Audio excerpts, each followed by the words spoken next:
Hi guys, welcome to another video of mine on this really cool DIY channel Video Epo where we get to make something and we have fun. Thank you subscribers for your support and encouragement. You guys keep me motivated. If you are watching my video for the first time and not subscribed to my channel yet, please take a moment and hit that subscribe button now. You already know what we are going to make, for it is there in the video title in capital letters. We are going to make 3 different kinds of fidget toys. This video is not going to be that long, but if you are in a hurry and want to watch something specific, you can always check the time codes.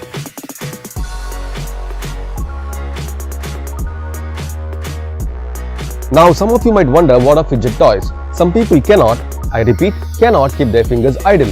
There are so many things they do. Fidget is a word that means make small movements, especially of hands and feet, through nervousness or impatience.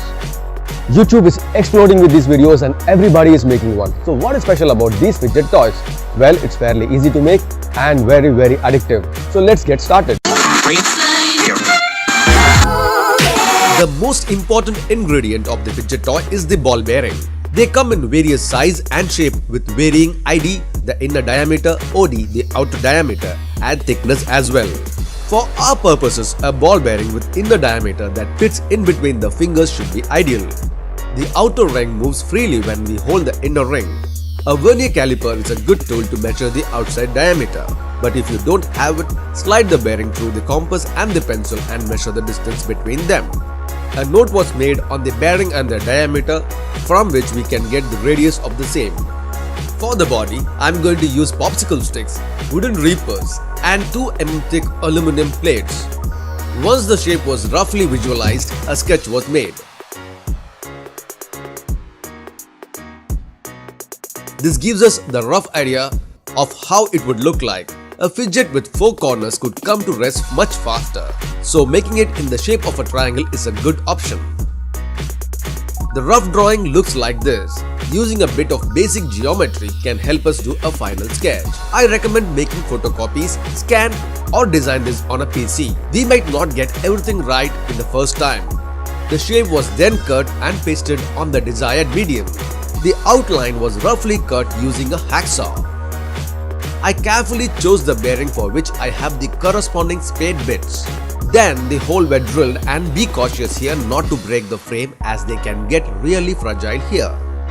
Once done, there was a lot of sanding and I preferred using manual tools and sandpaper here.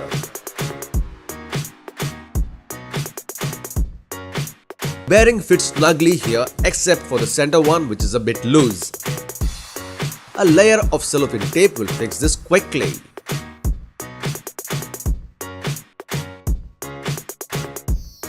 With this, our first fidget toy is almost complete, and let's see how it works.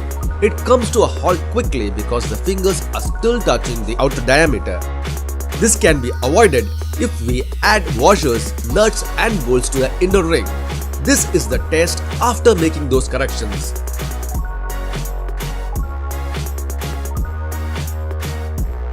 Finally, those corrections were included and I completed the fidget toy.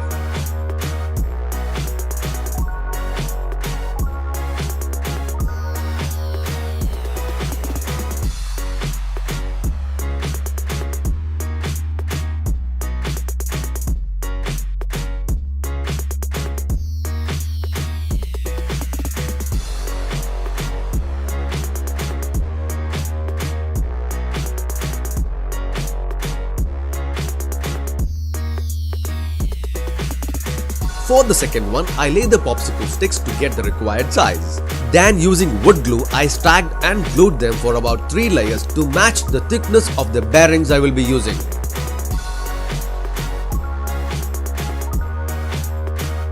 Using a spade bit, I made the required holes, but you might see some patches here. Popsicle sticks are not strong enough and might chip away. Don't worry if that happens. We can still fix this by filling the gaps with super glue and sawdust.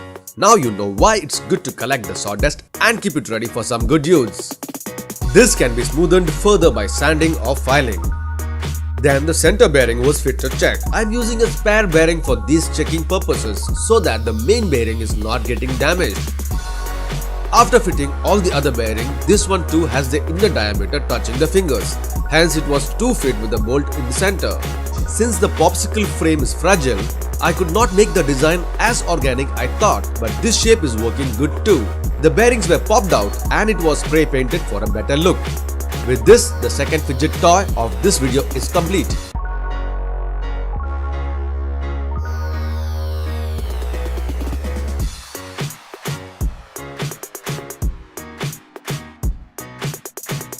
For the third one, I used a hole saw to cut out a circular wooden piece. Using a spade bit, I carved out the center meat, turning it into a ring.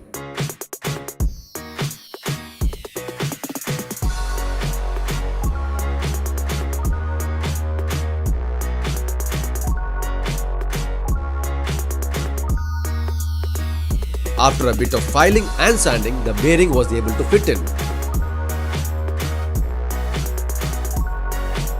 Once done, I super glued some wing nut to the outer side of the wooden ring, completing the third fidget of this video.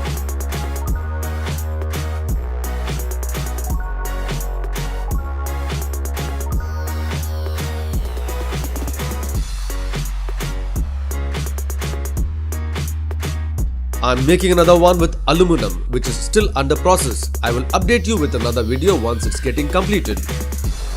That's it guys, hope you liked my video. There are so many things we learn while we make something and it is not possible to cover all of that information in one particular video. So we can use the comment section given below to engage in a discussion or a conversation and we can share our ideas.